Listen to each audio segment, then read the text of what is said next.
Morning all. I'd like to show you another interesting game with Magnus Carlsen this morning against Gata Kamsky back in the FIDE World Cup of 2005. So it was played in December. Magnus was 15 years old at the time of this game. He kicked off with e4 and Gata Kamsky responded with c5, the Sicilian defence. After knight f3 we saw e6. Okay, Magnus plays d4 here. After c takes d4, knight takes d4, we see a6.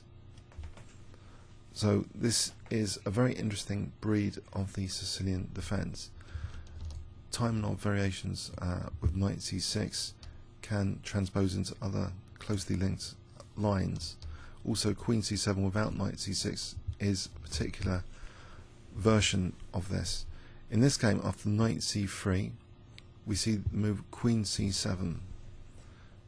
Okay, against this, Magnus might not be interested now in casting queenside or playing a move like bishop e3, because bishop b4 might be a good move in some variations. He plays actually bishop d3 here, and now Gata reacts with b5.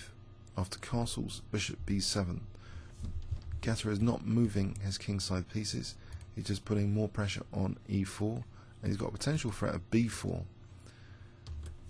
Queen e2 is played, and then instead of the knight going to f6, which looks like the normal square usually, it actually goes to e7.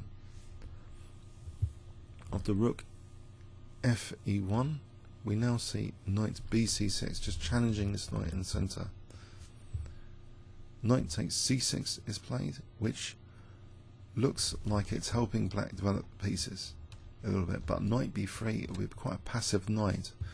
So this was an interesting decision. Knight takes c6, but now there's a reason, a tactical reason, that Magnus may have been interested in taking on c6. And I wonder if you can spot Magnus's next move here, if I give you 10 seconds, starting from now.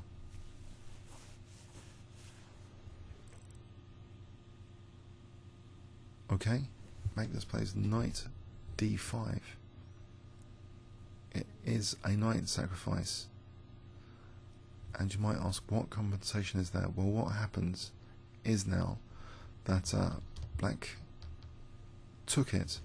If he doesn't take the knight, well, if he goes to b8, it could be a total disaster with things like bishop f4 maybe, or just knight b6. There are lots of good moves with that knight on d5. It can't be tolerated, basically. So it is taken, and we see e takes d5 check. Another move, knight e7. So for the moment, black is a piece up and threatening that d5 pawn. Magnus hasn't got a clear way here of winning a piece, although bishop g5 looks to come close. He plays actually in this position c4, reserving bishop g5.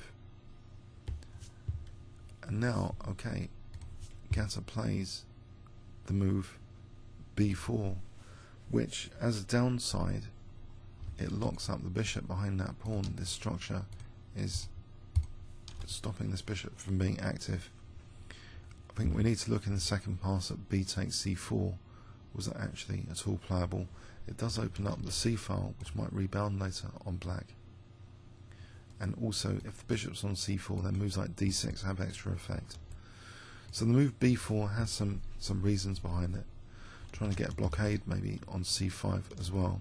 But we see this powerful move bishop g5 now, and it's very uncomfortable for black. Okay, what can black do here? If he just castles queenside, then bishop takes e7, and there's d6 if needed to support the bishop as well. So Gata plays f6, and you might think, well, isn't this pliable? What about queen h5 check though? Okay, that is played, but here Gata simply plays g6, and it looks as though Magnus is now losing another piece. This is a bit reckless. Oh dear. He's already a knight down, and now double attack on his queen and bishop. What's the idea behind this? Well, the idea is revealed now. He's provoked a weakness on f6, which he now uses with queen f3. Okay, this really has to be taken again. If black castles, he's going to end up losing lots of material. So f takes g5 is played. Now we see queen f6, not only threatening the rook, but maybe d6 as well is handy. Black decided in this position that the lesser evil was the castle queen side. I think we really need to check out moving the rook, and then d6 looks good actually, attacking the queen, and for e7 it looks really dangerous, but black castle queen side, offering the rook on h8. So Magnus has got some material back. Basically it looks like a rook for 2 minor pieces now. So can black's 2 minor pieces be effective in this position? There's also a locked down bishop to factor in here, in this structure. We see now queen d6, and now Magnus plays move bishop e4, which looks quite powerful because it implies that c5 might be possible now, and if it takes, then there's rook c1, and the bishop is reinforcing d5, so c5 looks to be on the cards. In this position, the black king gets out of the way with king b8, so c5 can just be taken now. Then we see rook ac1, trying to push for c5 in any case. And now queen f4 is played, and this looks as though there might be dangerous counterplay heading against white. Okay, the queen is kicked with g3, and it goes to f7, and here, okay, for the moment bishop g7, white can just take on d8, so that's not really the threat, but there could be related ideas to do with the queen. So Magnus takes his queen out to d4, and actually it's got a view on the b6 square now. It's difficult for black actually to try and defend b6. Knight c8 looks very, very passive, and there's also the idea that white might play d6 at some point as well. So here Gata plays the move d6, inviting this invasive queen b6. So Magnus is now putting pressure on b4, and that's difficult to defend here, and he's also attacking the rook. Black moves the rook, queen takes b4, netting another pawn. So the pawn situation now, 4, 5, 6, 7, 1, 2, 3, 4, 5. So 2 pawns extra, and a rook versus knight and bishop are the imbalances in terms of material. White's also got potential for c5 still, and maybe d6 later. Be quite dangerous against b7. Here knight f5 reinforces against c5 indirectly, but now a forcing transaction, positional transaction. Magnus takes on f5, securing the use of the e6 square. After g takes f5, okay, undoubling black's pawns as well, but rook e6 is now powerful. White can at leisure, it seems, double rooks in this position. Rook e7 as queen takes d6 check. So white's going to be doubling rooks. After f4 it looks a little bit dangerous though, this pawn move for white's king, or is it?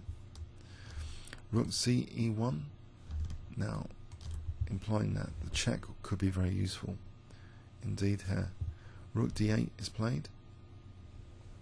Now queen b6 attacking the rook again. Rook c8.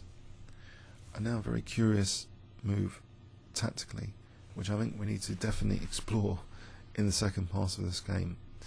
Magnus would dearly like to play for c5, and this move, b4, does seem to imply c5 could be on the cards. For example, d takes maybe d6, and then there'll be a huge threat of rook e7. Stuff like that is pretty dangerous. There's also the idea potentially of b5 just to rest open the b file as well. But the question here tactically is what is going on after rook takes c4. Is rook e8 check absolutely devastating, or is there something else going on in this position? We'll need to check that out in the second pass of this game for sure. For the moment, black just played f takes g3 for particular reasons. H takes g3,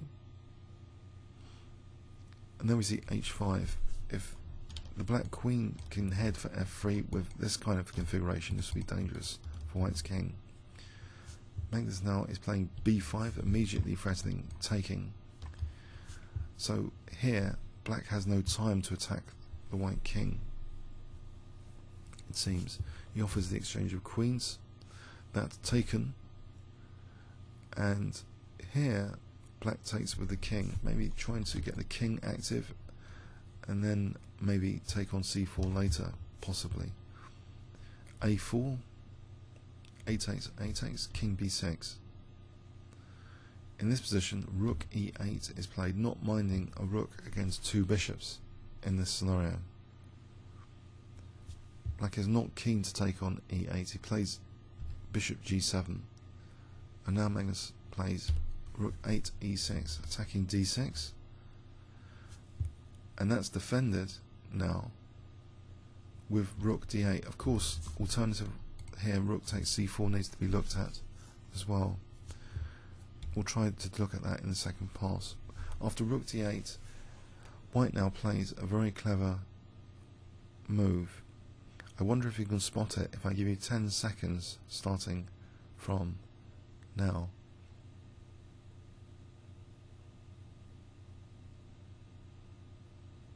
Okay? c5 check is a drag and drop type tactic, getting the king away from b7. King takes, and then the point is revealed. Rook e7, forking both bishops. So white is definitely material up now after taking this bishop. The exchange up, and also a pawn up. Rook f8, some coordination from black, quite easy to deal with though. Check, takes, and now pinning that bishop. So if rook takes, well, just rook takes d4 and then king takes f2. So black is in real trouble. Plays rook b8. We see rook g7 now, trying to mop up black's pawns. g4, check, taking on h5 now, keeping b5 protected as well. Bishop c5, rook g5, carrying on the mopping up.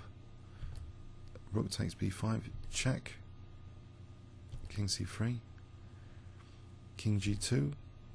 After bishop a3, we see rook gd4, and here Gata has had enough of this game.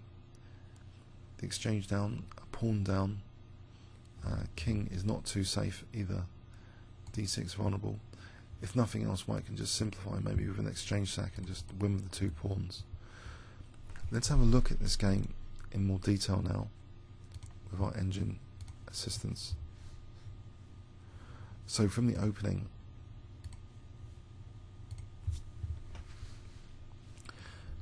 let's see, in this variation of the Sicilian defence, after queen c7, Magnus chooses bishop d3, b5, after castles, bishop b7, queen e2. Already in the offering is knight d5, potentially as a forcing move to factor in all the time here.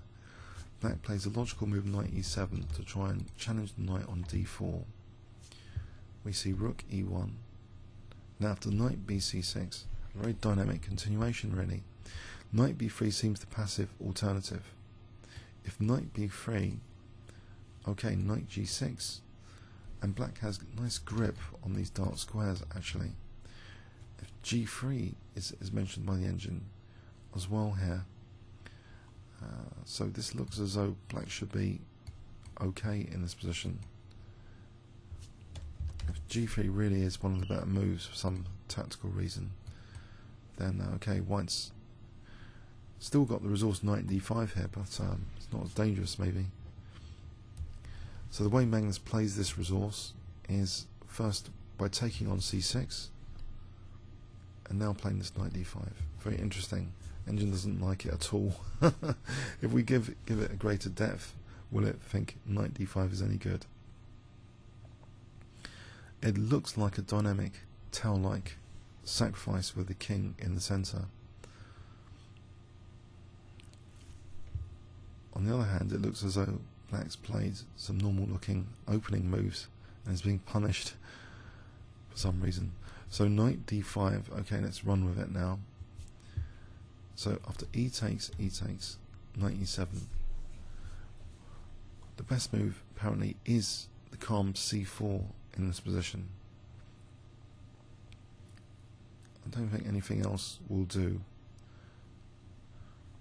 It's important to keep hold of d5, I think. If bishop g5, f6, then taking on d5, not as hot as the game. So calmly being a piece down and just playing c4 here. And you see the evaluation is only slightly in favour of Black now. It's virtually about equal, but White has got a much easier to play position here. You might think, well, hold on. Okay. Does Black have any major alternatives? Why couldn't he take on c4? Let's take on c4 instead of b4.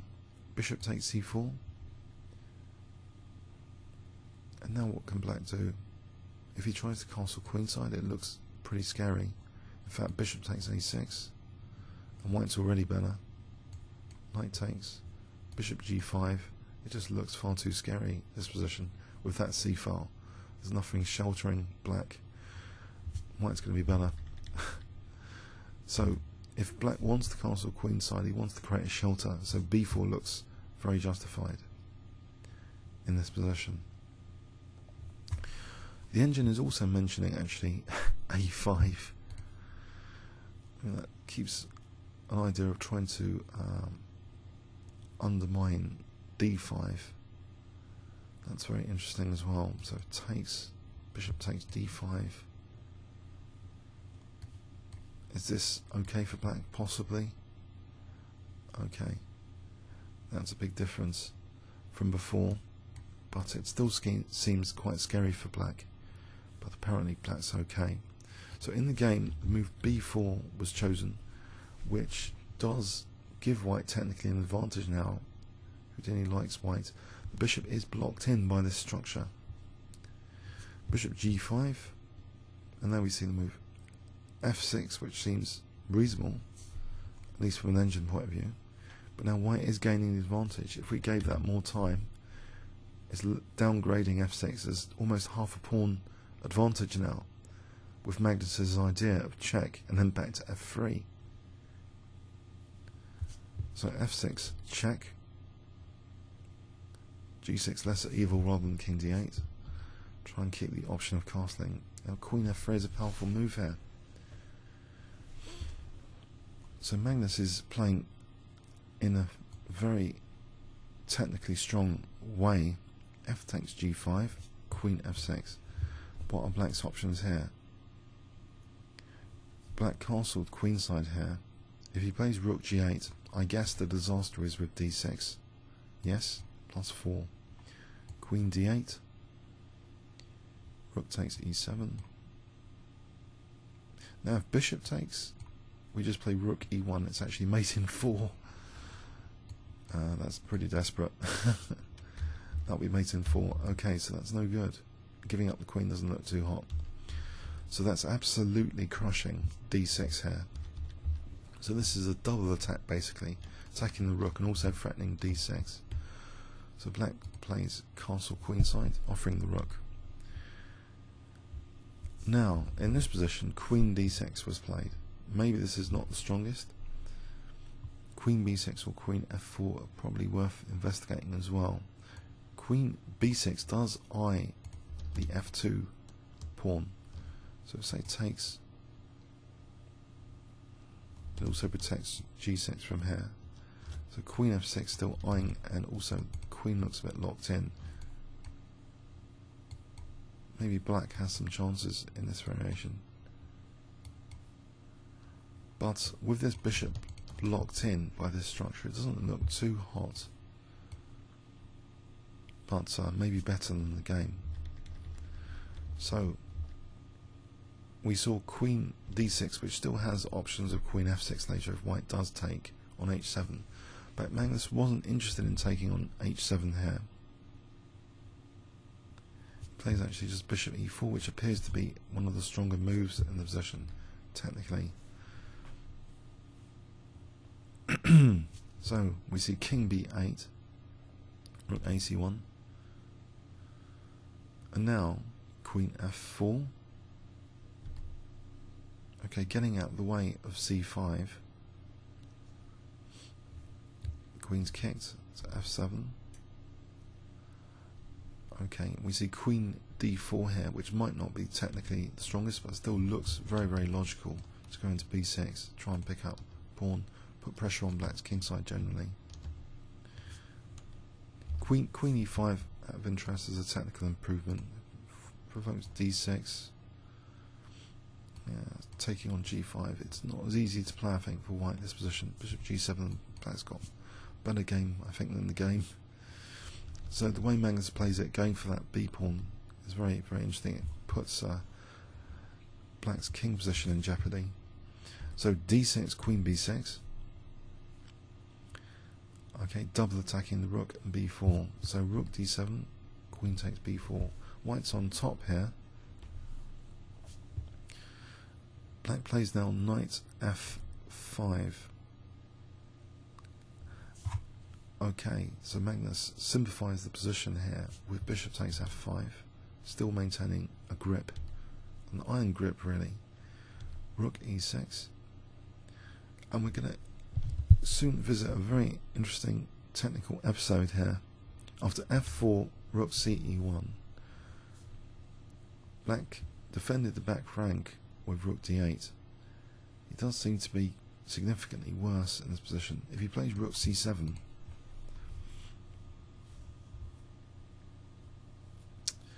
okay, if he had played rook c7, a4, let's go with a4, b3, what would black be doing here? Maybe white can just be happy to have a locked in bishop here and just maybe target these pawns. Very different to the game continuation though. In the game continuation we saw rook d8, and now queen b6 again, rook c8, and now this very interesting move b4, mysteriously offering c4. So let's have a look at this. b4.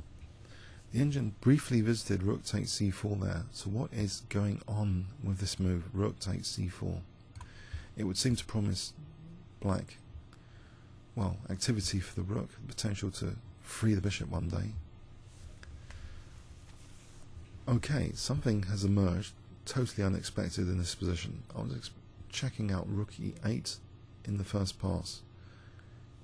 Rook e8 doesn't seem to do anything. It seems b5 is the idea, unbelievably. So let's check out rook e8 check. That is harmless indeed. I thought this position personally was harmless, and it doesn't seem to be any bite to it. But here, why is the move b5 strong in this position?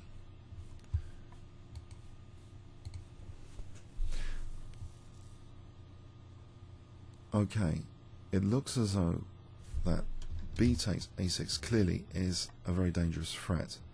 There doesn't seem to be a queen c7 here because the queen is blocking out the king from a7, which would mean rook e8 is really strong here. It's actually a mate in 5. Let's end the game there. So there's no queen c7 in this position. Is there an a5 here? Or ab? If a5, check, and now this is different. Rook takes c8, check. Here, check. Taking on a5. That doesn't help black's cause. I think b6 is going to emerge as a resource. Or is it rook c4? Now threatening rook a4.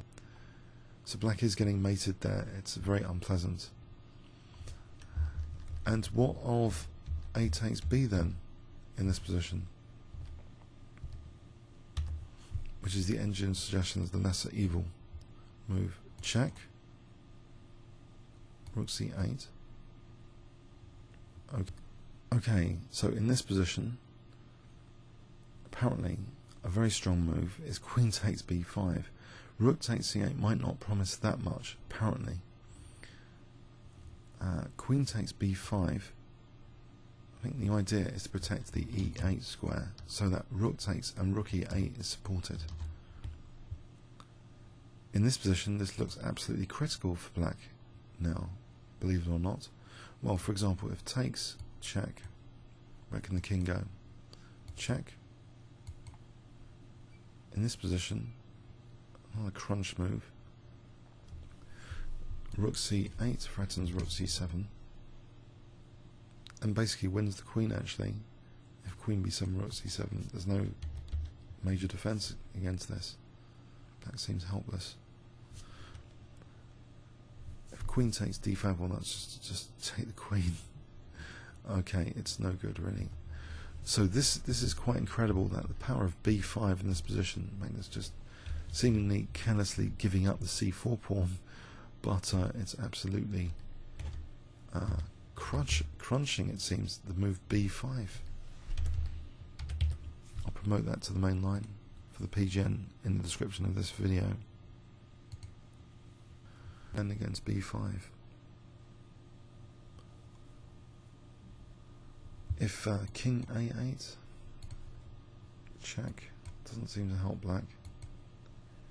Queen takes A6, check here, and then B6. Okay, so for example, okay, Rook takes F8 here, deflecting for Queen A7, that's not very nice. So what are the defensive tries apart from AB and Rook, King A8? Doesn't look too hot. If Rook C7 will just B takes A6, surely, or even stronger, Rook E8 check.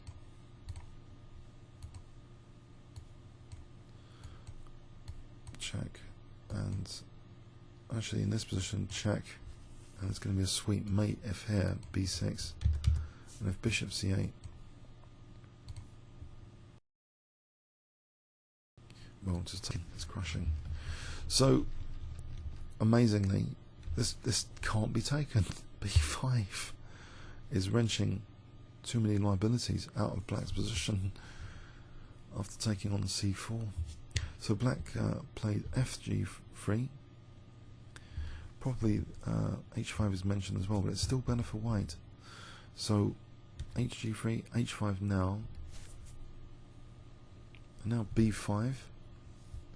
In any case, white's better. Queen C7, exchange of queens. Now, if Rook takes, that would be a blunder actually. Check, it seems.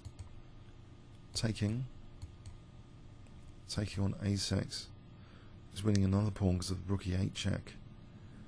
Winning that bishop on F8. Here, Rook E8. These bishops are just liabilities. Black's actually helpless in this position, it seems. Funny enough, for the bishops, if Bishop G7, I think we just play A7 check because we've got Rook E7 check. This is just hopeless with these bishops. This is hopeless because Rook takes C8. Two bishops are just totally hopeless against the Rook here in this scenario. So probably that explains why King takes C7, lesser evil there. So we see A4, A takes, King B6. Now is C4 really a liability here? Well, Rook E8, black's not given a chance now to do anything. Was that even the strongest move? Rook F6 is mentioned here, with the idea of maybe Rook F5 and scooping up these pawns. But okay, Rook E8, and it seems some of Magnus' advantage actually slipped up there with Rook E8. So if he had played Rook F6, keeping an eye on bishop, say bishop g7, there's rook takes d6, rook d8, rook f5, rook f7, f4. I think the rook versus two bishop scenario is more playable for black than the game, but it's still pretty dire. So let's go back. In the game we saw, okay, rook e8, which apparently is a slip up, bishop g7, and it seems as though white's advantage is just less than half a pawn here. It's not too much. So did black actually do another slip up pretty soon? In this position, rook d8 was played, which did allow c5 check, which seemed to win white material. Instead, the move bishop c3 is mentioned by the engine. Okay, you don't really want to take here because that would leave two rooks attacked. Mind you, this position, king takes c4, and this structure is crumbling. Okay, even so, yeah, it's just about equal. It's getting very technical now. Let's not go too far into that. So basically, bishop c3 is disruptive. If rook 1 to e4, king c5. The point is, I guess, that the liabilities of the bishops are not going to be fought like in the game. So it seems after black has mainly survived the position so far, he just collapses with this blunder now on move 36 with rook d8, just allowing c5 check, very powerful move, which gives white the advantage again. So here, white is just clearly better now. The exchange up and a pawn up, and able to mop up black's pawns. Doesn't matter about b5 being lost. You can win both those pawns on the king side. And here, black resigned. A very interesting, complex struggle from the 15-year-old, and from this World Cup actually, Magnus eventually finished. He secured a 10th place and a spot in the candidates matches, and Carlsen, therefore, he became actually the youngest player to be an official World Championship candidate from this World Cup in 2005. Comments or questions on YouTube? Thanks very much.